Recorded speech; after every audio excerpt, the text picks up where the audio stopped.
Одоо миний байгаа газар бол Мөнх хааны нас барсан газар болно. Чүнжин хот Мөнх хааны нас барсан газар.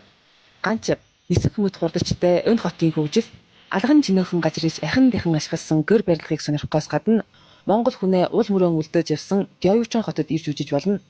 Хотоос 60 км л зайтай байдаг. Их Монгол хаант улсын 4 дугаар хаан Мөнх хаан өнд нас барсан гэдэг.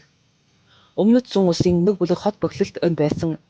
Жаалинжан мөрний хөвөнд сахлаг ой мод газрын гадаргын өндөрлөгийг ашиглан давхар хот хөрөн байгуулан Монгол чиргийн давталтыг сэргийлж байжээ. Энэ уулан дээр байгуулсан хотын хөрмүүдийн үжил Монгол морь жигүүртэй байсан мó гэж бодно. Мөнх хаан Монгол чиргүүдийн талаар хөшөөн дээр тов тодхон бичээстэй байна.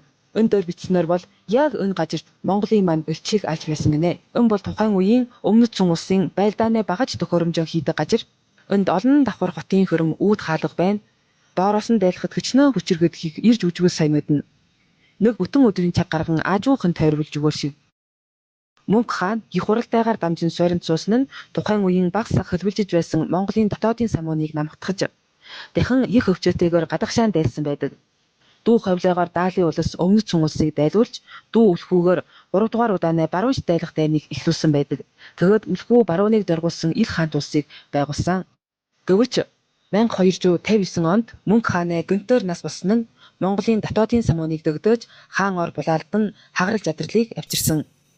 Энэ нь ганц Монголд нөлөө болсон биш, баруунш дайлгаан жогсон нь дэлхийн түүхэндж өргөлж болсон явдал юм а. Мандаж буурж явсан Монголынхон түүхээс баг сагч сурч сонсож Монгол морины төвөргөн хүрсэн газар бүхнөөр аялах зорилготойгоор аялал маань үргэлжилж байна. Жалгаад Сычуан, Юннан нэмээд даваарэ. Баярлалаа.